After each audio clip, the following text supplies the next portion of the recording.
मेरी नवविवाहिता पुत्री चंचला जब पहली बार अपने ससुराल में कुछ दिन बिताकर लौटी तो अपनी सास की प्रशंसा करते नहीं थकती थी। उसकी जिन दो सहेलियों को अपनी अपनी सासों से शिकायत थी, उनके बारे में वह कहा करती थी, निशा और मोना की सासुओं को तो मेरी सास से मिला देना चाहिए, तब उन्हें पता चलेगा कि सास क्या होती है। लेकिन दूसरी बार जब चंचला कुछ अधिक दिन बिताकर ससुराल से लौटी तो प्रशंसा का स्थान निंदा ने ले लिया था।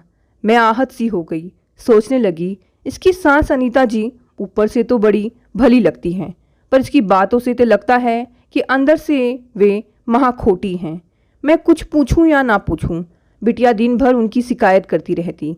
कभी कभी मुझे लगता चंचला कुछ ज़्यादा ही बोल रही है। एक दिन वह बोली, मैं तो वहाँ भरपेट खाना भी नहीं खाती। क्यों? क्या वहाँ तुम्हें कोई खाने से रोकता है? तुमने तो पहले बतलाया था कि वहाँ खाने की मेज पर तुम लोग सब अपने हाथ से अपने मन का लेकर खाते हो। मन का कुछ बने तब कोई ना मन का खाए, मेरी पसंद का कुछ रहता ही नहीं। बात बात में तुम बता दिया करो कि तुम्हें क्या पसंद है और क्या नापसंद। वैसे घर परिवार में सबकी पसंद का तो रोज एक साथ बन नहीं सकता, और कुछ औरों की पसंद की चीज़ें भी खाना सीखो। वह बिगड़ उठी। तुम भी उन्हीं की तरह बोलने लगी। जो चीज़ें नहीं भाए उसे कैसे खाए आदमी? केवल खाने की ही बात नहीं, बिटिया रानी किसी न किसी बात को लेकर दिन भर सास की बुराई करती ही रहती। एक दिन मैंने पूछा, पहले पहले क्या हुआ था? तुम्हें उनकी बात पहली बार कब चुभी थी? वह ठंडी सांस भर कर बोली, क्या बताऊं, पहले पहले की बात। उनका तो रोज ही यही हाल रहता है। बात बात में मेरी तुलना ननन से करती रहती हैं। सोनाक्षी तो यह काम ऐसे करती है, सोनाक्षी तो यह काम वैसे करती है, या फिर अपना उदाहरण देती रहती हैं कि यह काम मैं ऐसे करती हूँ, वह काम मैं वैसे करती हूँ। ऐसा लगता है जैसे वे माँ बेटी ही सब कुछ जानती हैं, मैं तो जैसे कुछ जानती ही नहीं। कौन सा काम? क्या बताऊँ, यदि मुझसे दाल में पानी कम या ज़्यादा हो जाता है तो बड़ी मिठास से कहती हैं कि चंचला बिटिया, दाल में पानी नाप कर दिया करो, तब कम बेसी नहीं होगा। मैं और सोनाक्षी तो हमेशा नाप कर पानी देते हैं। अच्छा माँ बतलाओ, इससे क्या फ़र्क पड़ता है? अगर कभी पानी ज़्यादा हो जाता है तो दाल बनने के बाद मैं ऊपर ऊपर का कुछ पानी निकाल कर फेंक देती हूँ, और यदि दाल गाढ़ी लगती है तो थोड़ा पानी और डाल देती हूँ।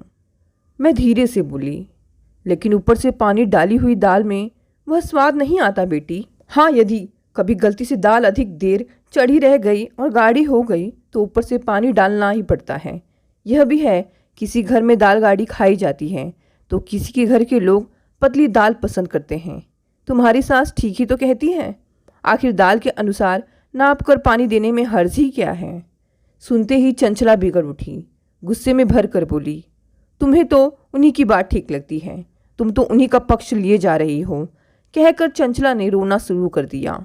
मुझे लगा यह बात का बतंगड़ बना रही है, पर ससुराल से आई बिटिया को रुलाना भी तो अच्छा नहीं लगता। उसे खुश रखने के लिए मैं उसकी हाँ में हाँ मिलाने लगी, लेकिन जब भी ऐसी बात सुनती तो मुझे लगता कि तिल का ताड़ बना रही है। फिर भी चुपचाप सुनते रहने की कोशिश करती। एक दिन उसने कहा, जानती हो माँ, मेरी सास दूध की सारी मलाई निकाल कर जमा करती है। हाँ तो मलाई खाना तो ठीक नहीं होता, उससे वजन ही बढ़ता है, इसलिए तो हम यहाँ बिना मलाई वाला दूध खरीदते हैं। पर सुनो तो माँ, कुछ मलाई इकट्ठी हो जाने पर वे उसे आंच पर चढ़ाकर उसका घी बना लेती हैं और फिर उसी घी को दाल छौंकने के काम में लाती हैं। ठीक तो है, उतना घी खाना भी चाहिए। चंचला के चेहरे पर एक बार फिर पराजय मिश्रित क्रोध का भाव आया। फिर अपने को कुछ संयत करके बोली, माँ तुम उन्हें नहीं जानती, वे खाना बनाते बनाते उसे झूठा भी कर देती हैं। मतलब? वह मेरी ससुराल में शाम के नाश्ते में अक्सर गरम पकौड़ियाँ बनती हैं। क्या तुम बनाती हो? नहीं नहीं, मेरी सास ही बनाती हैं, पर बनाते बनाते सबको देते देते बीच में कुछ पकौड़ियाँ तोड़कर ठंडी कर लेती हैं, और जब कढ़ाई में दूसरी पकौड़ियाँ सिकती रहती हैं तब वे तोड़कर ठंडी की हुई उन पकौड़ियों को मुंह में उछाल उछाल कर डालती हैं और चबाती खाती रहती हैं। बेटा, मुंह से हाथ सटाकर खाने से हाथ झूठा होता है, और उस झूठे हाथ से छूने से कोई चीज़ झूठी होती है। उछाल उछाल कर खाने से तो ना तो हाथ ही झूठा हुआ और ना ही सारी पकौड़ियाँ। लेकिन माँ, मिठाई वगैरह वे एक ही प्लेट में सबके लिए टेबल पर रख देती हैं, उसी में से सब एक एक उठा लेते हैं और फिर उसमें से एक नौकरानी को भी दे देती हैं। यह क्या झूठा खिलाना नहीं हुआ? नहीं रे, ऐसे भी क्या कभी कुछ झूठा होता है? जब तक वह रही तब तक शिकायतों का सिलसिला चलता रहा और मैं उसे समझाने की कोशिश में लगी रही। दामाद रविकांत MBA हैं, लेकिन नौकरी नहीं मिलने के कारण वे पिता के व्यवसाय में ही सहयोग कर रहे थे।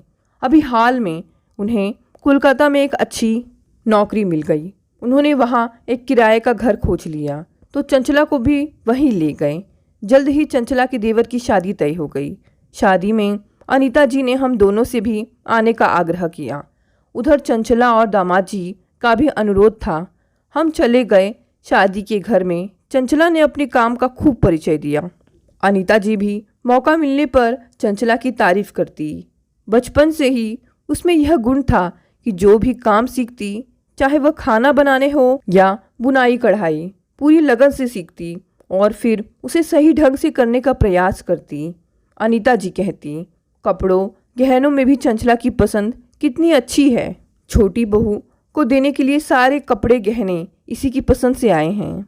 अपनी प्रशंसा सुनकर बिटिया रानी एक बार तो खुश हो जाती, पर फिर सास की कोई ना कोई शिकायत मेरे कान में आकर कह जाती। खैर, विवाह अच्छी तरह संपन्न हो गया। सारे मेहमान चले गए, पर अनीता जी ने हमें 2 दिन और रोक लिया। एक दिन मैंने देखा चंचला नई बहू के पास बैठी सासू माँ के विरुद्ध उसके कान भर रही हैं।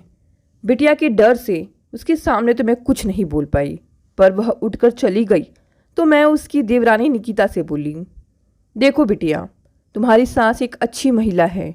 तुम किसी और की बातों में मत आओ। जब उनके साथ रहोगी तो खुद ही उन्हें समझ जाओगी। नई बहू निकिता मेरी ओर अचरज से देख रही थी कि मैं माँ होकर भी अपनी ही बेटी के विरुद्ध बोल रही थी। चंचला और रविकांत को 2 दिन के बाद कोलकाता लौटना था। उनके लौटने से पहले ही मैंने समधन जी से कहा, चंचला में अभी थोड़ा बचपना है, आप उसकी बातों पर ध्यान मत दिया कीजिए। वे हंसते हुए बोली, वह जैसी भी है अब मेरी बेटी है, आप उसकी चिंता मत कीजिए। मुझे लगा जैसे मुझ पर से कोई बोझ उतर गया। फिर सोचा, चंचला तो कोलकाता जा रही है और उसकी सास यहाँ रहेंगी। धीरे धीरे संबंध खुद ब खुद सुधर जाएंगे। दिन बीत रहे थे। बिटिया ने कोलकाता से फ़ोन किया, पापा के साथ आओ ना मेरा घर देखने। मैं बोली, अभी तेरे पापा को दफ्तर से छुट्टी नहीं मिलेगी, हम फिर कभी आएंगे। पहले तुम अपने सास ससुर को बुलाओ ना अपना घर देखने के लिए। अब तो वहाँ का घर संभालने तुम्हारी देवरानी भी आ गई है। नहीं माँ, वे आएंगी तो मेरी गृहस्थी में 100 तरह के नुक्स निकालेंगी। मैं नहीं बुलाऊंगी उन्हें। अरे बिटिया रानी, कैसी बात कर रही हो? वे आखिर तुम्हारे पति की माँ हैं। माँ, तुम नहीं जानती कैसे पाला है उन्होंने इनको। तुम्हें पता है, वे इन्हें बासी रोटियों का नाश्ता कराकर स्कूल भेजती थी। अरे पगली, बासी रोटियों का नाश्ता करने में क्या हर्ज है? राजस्थानी घरों में बासी रोटियों का नाश्ता ही किया जाता है। बचपन में हम भाई बहन भी बासी रोटियों का ही नाश्ता करके स्कूल जाते थे। सच कहूँ तो मुझे तो अभी भी बासी रोटियाँ खूब अच्छी लगती है, पर तुम्हारे पापा बासी रोटियाँ नहीं खाना चाहते, इसलिए यहाँ नाश्ते में ताज़ा रोटियाँ बनती हैं। एक यही बात नहीं, और भी बहुत बातें हैं। फ़ोन पर क्या क्या बतलाऊँ? सुनो चंचला, कोई भी माँ बाप अपनी संतान को अपने ज़माने के चलन और अपनी सामर्थ्य के अनुसार बेहतर से बेहतर ढंग से पालना चाहता है। तुम फिर उन्हीं का पक्ष लेने लगी। अच्छा, बाद में मिलने पर सुनूंगी, और अभी फ़ोन रखती हूँ। रविकांत के आने का समय हो रहा है, तुम भी चाय नाश्ते की तैयारी करो। कहकर मैंने फ़ोन रख दिया। समझ में नहीं आ रहा था कि कैसे समझाऊं इस नादान बिटिया को। जमाई जी भी ऐसी बातें क्यों बताते हैं इस नासमझ लड़की को। कुछ दिनों बाद आखिर अनीता जी अपने बेटे बहू के घर आई। जितने दिन वे वहाँ रही, शिकायतों का सिलसिला थमा रहा। सासू जी वापस गई तब चंचला और रविकांत भी उनके साथ गए, क्योंकि वहाँ एक चचेरे देवर का विवाह था। उसके बाद जब चंचला लौटी तो फिर उसकी शिकायतों का सिलसिला शुरू हो गया।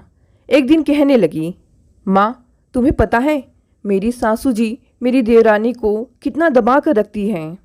मैं चौंकी, लेकिन वे तो फ़ोन पर तुम्हारी और तुम्हारी देवरानी की भी सदा तारीफ ही किया करती हैं। तारीफ कर कर के ही वे तो उस बेचारी का सारा तेल निकाल लेती हैं। देखो बिटिया, गृहस्थी काम तो सभी के घर रहता है, तुम्हारी 2 जन की गृहस्थी में भी काम तो लगे होंगे ही। वह चिढ़कर बोली, उन्हें प्यारी भी तो वही लगती है। असल में जो पास रहता है वही प्यारा भी लगता है, दूर वाला तो मन से भी दूर हो जाता है। क्या कह रही हो चंचला? माँ बाप के लिए तो उनके सभी बच्चे बराबर होते हैं। वैसे मुझे तो लगता है कि दूर रहने वालों की याद माँ बाप को अधिक सताती है। उसने कहा, अच्छा छोड़ो यह सब, अब बतलाओ तुम लोग कब आ रहे हो? तुम्हारे पापा से बात करती हूँ। आखिर हमने चंचला के यहाँ जाने का कार्यक्रम बना ही लिया। वहाँ जाकर 4-5 दिन तो ठीक ठाक गुजरे। उसके बाद देखा कि वह हमेशा रविकांत पर रौब जमाती रहती है। जब तब मुंह फुलाकर बैठ जाती है। वे बेचारे खुशामद करते आगे पीछे घूमते रहते हैं। उसके झगड़े की मुख्य वजह होती थी कि वे दफ्तर देर से लौटते समय उसका बताया सामान लाना क्यों भूल गए, या देर से क्यों आए, अथवा अमुक काम उसके मन मुताबिक क्यों नहीं किया। हम लोग उसे समझाने की कोशिश करते कि नौकरी वाले को तो काम अधिक होने की वजह से देर हो जाती है, इसमें उनका भला क्या दोष। घर आने की हड़बड़ी में कभी कभी बाजार का कोई भी काम छूट सकता है। इस बात के लिए इतना गुस्सा करना भी ठीक नहीं। लेकिन रविकांत अपने भुलक्कड़ स्वभाव से मजबूर थे, तो वह अपने गुस्सेल स्वभाव से। एक दिन मैंने उसे फिर समझाना चाहा तो वह बिगड़ कर बोली, अब तुम भी मेरी सास की तरह बातें करने लगी हो। वे हम दोनों के बीच पड़ती हैं तो मुझे एकदम अच्छा नहीं लगता। जैसे मैं तुम्हारी माँ हूँ वैसे ही वे दामाद जी की माँ हैं। बच्चों को आपस में लड़ते झगड़ते देखकर माँ बाप को तकलीफ तो होती ही है। फिर इस झगड़े का तुम दोनों के स्वास्थ्य पर भी तो बुरा असर पड़ रहा है। उस बेचारी को तो सबके खाने के बाद अंत में बचा खुचा खाना मिलता है। मैंने सोचा इसकी हर बात तो झूठी नहीं हो सकती। मैं इसकी सास से मिली ही कितना हूँ जो उन्हें पूरी तरह से जान सकूँ। आखिर हमारी छुट्टी पूरी हुई और हम दोनों वापस अपने घर लौट आए। कुछ ही दिनों बाद सूचना मिली कि बिटिया की सास अनीता जी बीमार हैं। चंचला और रविकांत उन्हें देखने गए थे। हमारा कार्यक्रम देर से बना, इसलिए जब हम पहुँचे तब तक वे दोनों वापस जा चुके थे। अनीता जी की तबीयत भी कुछ सुधर गई थी, पर कमजोरी काफ़ी थी और डॉक्टर ने अभी उन्हें कुछ दिन आराम करने की सलाह दी थी। मैंने गौर किया, चंचला की देवरानी जितनी हंसमुख है उतनी ही मेहनती भी। वह बड़े मन से अपनी सास अनीता जी की सेवा में लगी रहती। मैंने यह भी देखा कि वह खाना सबसे आखिर में खाती। सास बिस्तर पर पड़ी पड़ी उसे पहले खाने के लिए कहती रहती। एक दिन मैंने भी टोका, निकिता बेटा तुम भी सबके साथ खा लिया करो ना, रोज रोज देर तक भूखे रहना ठीक नहीं। वह हंसते हुए बोली, बच्चे स्कूल से देर से आते हैं, इसलिए उन्हें खिलाए बिना मुझसे खाया ही नहीं जाता। कभी ज़्यादा भूख लग जाए तो उनसे पहले खाने बैठ जाऊं तो निवाला मेरे गले से नीचे नहीं उतरता। हाँ, माँ का मन तो कुछ ऐसा ही होता है, मैं बोली। बच्चे खाने में देर भी बहुत लगाते हैं। दोनों ही छोटे थे और उन्हें बहला फुसला कर खिलाने में काफ़ी समय लग जाता था। बिटिया रानी को यह सब बतलाती तो वह कहती, अरे तुम नहीं जानती मेरी सास का असली रूप। उनके डर से ही तो वह बेचारी दिन रात भूखी प्यासी लगी रहती है और सबसे आखिर में खाती है। बहुओं के प्रति उसकी सास के निश्चल स्नेह से मुझे तो कोई बनावट नज़र नहीं आई थी, लेकिन मेरी बिटिया रानी को कौन समझाए। वह तो अपने पति रविकांत के कान में भी उनकी माँ के विरुद्ध झूठी सच्ची बातें कहकर भरती रहती। नमक मिर्च लगाकर कही गई उसकी झूठी बातों पर धीरे धीरे जमाई जी भी यकीन करने लगे थे। जमाई जी और बच्चे सुबह के गए शाम को घर लौटते थे। चंचला अकेली घर पर उबती रहती थी। एक दिन मैंने उससे कहा, तुम भी कहीं कोई काम क्यों नहीं खोज लेती? इससे वक्त तो अच्छा कटेगा ही, तुम्हारी पढ़ाई लिखाई भी काम में आ जाएगी। मेरी बात उसे जच गई और वह अखबारों के विज्ञापन देखकर नौकरी के लिए आवेदन करने लगी। संयोगवश उसे उसकी योग्यता के अनुरूप नौकरी मिल गई। अब वह व्यस्त हो गई। चुगली चर्चा का वक्त उसे कम ही मिलता था। अपने पति से भी उसकी अच्छी पटने लगी। निंदा के बदले उनकी प्रशंसा ही करती कि वे घर के कामों में भी उसकी मदद करते हैं, क्योंकि सुबह दोनों को लगभग साथ ही निकलना होता है। मैंने हाँ हूँ करके फ़ोन रख दिया। सोचा अब तो उस गृहस्थी में देवर देवरानी के बच्चों का ही अधिक काम रहता है, जिसमें अनीता जी भी दिन भर छोटी बहू के साथ घर के कामों में लगी रहती। चंचला के ससुर जी बच्चों का होमवर्क ही नहीं करवाते, अपितु उन्हें स्कूल बस तक पहुंचाने और वापस लाने का काम भी वे ही करते। साथ ही सब्जी राशन आदि लाने का बाहरी काम भी तो वे ही किया करते हैं। लेकिन मेरी बिटिया रानी कहाँ कुछ सुनने समझने के लिए तैयार थी। अचानक मेरे पति का तबादला चंचला के ससुराल के शहर में ही हो गया। अब तो उनके घर आना जाना लगा ही रहता। एक दिन मैंने निकिता से पूछा, तुम भी तो पढ़ी लिखी हो, क्या तुम्हारा घर से बाहर कोई काम करने का मन नहीं करता? वह हंसी, मौसी जी अभी तो मेरे बच्चे बहुत छोटे हैं, नौकरी करने से ज़्यादा ज़रूरी है उनकी देखभाल करना। फिर अभी इन्हें जितना वेतन मिल रहा है वह काफ़ी है, उससे अधिक की तो अभी दरकार नहीं है। और फिर ये शाम को अपनी छुट्टी के बाद पापा जी के बिजनेस में भी उनकी मदद करते हैं। बच्चों को तो एकदम समय नहीं दे पाते। मैं भी यदि नौकरी में व्यस्त हो जाऊं तो बच्चों का ख्याल कौन रखेगा? यूँ तो माँ जी भी मुझसे कहती रहती हैं कि यदि मेरा भी नौकरी करने का मन हो तो मैं कर सकती हूँ, वे घर और बच्चों को संभाल लेंगी। पर सच कहूँ मौसी जी, अभी तो घर से बाहर कुछ करने का मेरा जरा भी मन नहीं है। हाँ, जब बच्चे बड़े हो जाएंगे तब अगर मन होगा तो देखा जाएगा। चंचला को मैंने निकिता की ये बात बतलाई तो वह मानने को तैयार ही नहीं हुई, बस अपना ही राग अलापती रही। वह तो बस अपनी सास के पीछे पड़ी हुई थी। अपने पति के कान भी उनकी माँ के विरुद्ध भरने में लगी हुई थी। धीरे धीरे उसे कामयाबी मिलती गई। रविकांत उसकी झूठी बातों को सच्ची समझने लगे और इस संबंध में अपनी माँ से भी सवाल जवाब करने लगे। चंचला की बात पर विश्वास करके वे यह समझने लगे कि उनकी माँ बहुओं पर जुल्म ढाया करती है। बिटिया के फ़ोन से मुझे सारी खबर मिलती रहती थी, पर मैं चाह कर भी कुछ नहीं कर पाती थी। अनीता जी के पेट में दर्द रहता था। जांच के लिए वे अपने पति के साथ कोलकाता गईं। डॉक्टर ने पेट दर्द का कारण बतलाया। पेट में वायु या गैस बनना। उन्हें कुछ दवा देने के साथ यह निर्देश भी दिया कि वे भूखी न रहकर सुबह का नाश्ता तो जितनी जल्दी हो सके कर लिया करें। उनकी बात मानकर उन्होंने दूसरे दिन जल्दी नाश्ता कर लिया तो ठीक रही। यह सब उन्होंने मुझे फ़ोन पर बतलाया। पोते पोती की जिद के कारण उन्हें वहाँ कुछ दिन रुकना पड़ा।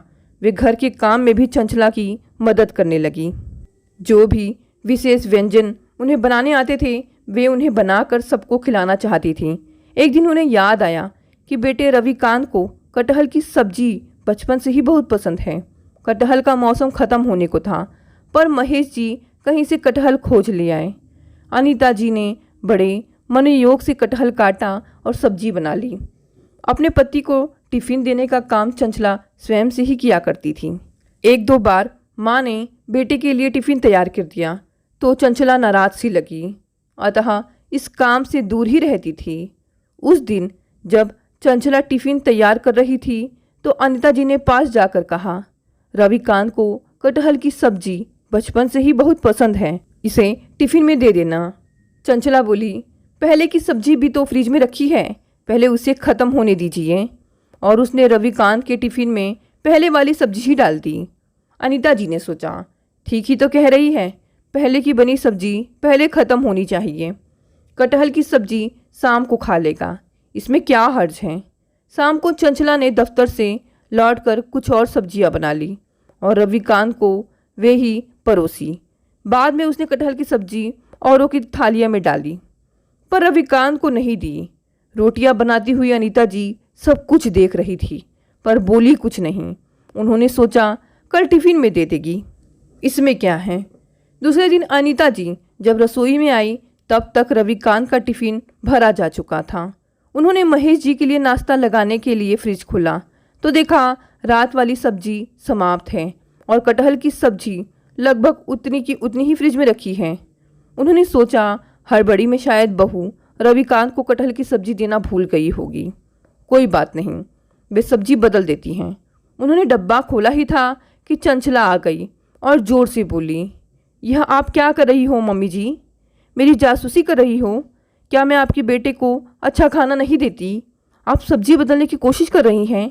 बोलते बोलते वह रोने लगी और शोर सुनकर रविकांत आ खड़ा हुआ और बोला, चंचला ने टिफ़िन तो दे दिया था, फिर तुम उसे खोल कर क्या देख रही हो? वह मेरी पत्नी है, कोई मेरी दुश्मन नहीं जो मुझे खराब खाना देगी। अनीता जी हैरान सी खड़ी थी। वे किससे क्या कहें? इतना तो वे समझ चुकी थी कि बहू का ईर्ष्या रूपी नागिन ने डस लिया है। उसे डर लग रहा है कि बेटे के प्रति माँ के स्नेह से, इसलिए उसने रविकांत के कान में भी माँ के विरुद्ध भर दिए हैं। तभी तो वह माँ से इस लहजे में बात कर रहा है। आधे झूठे की चाशनी में डुबोकर चंचला ने मुझे यह वाकया सुनाया तो भी सच मेरे सामने आ गया। मैंने सोचा अगर चंचला की सास शुद्ध सोने की बनी होती तो भी मेरी बेटी उनमें कोई ना कोई खोट निकाल ही देती। युग उलट गया है। महान वैज्ञानिक न्यूटन ने सच ही कहा था कि हर क्रिया का समान और विरोधी प्रतिक्रिया हुआ करती है। पहले बहुओं को उनकी सांस दबा कर रखती थी, अब बहुएं वही अपनी सास के साथ करना चाहती हैं। पहले माँ करती थी कन्यादान, अब चाहे अनचाहे करना होता है उसे पुत्रदान। कल बेटी पराया धन थी और आज बेटा है। दोस्तों, ये कहानी यहीं समाप्त हो गई। कहानी पसंद आई तो इसे लाइक और शेयर करें और अगर आप नए हैं तो इस चैनल को भी सब्सक्राइब कर लें। धन्यवाद दोस्तों, मिलते हैं अगली कहानी से।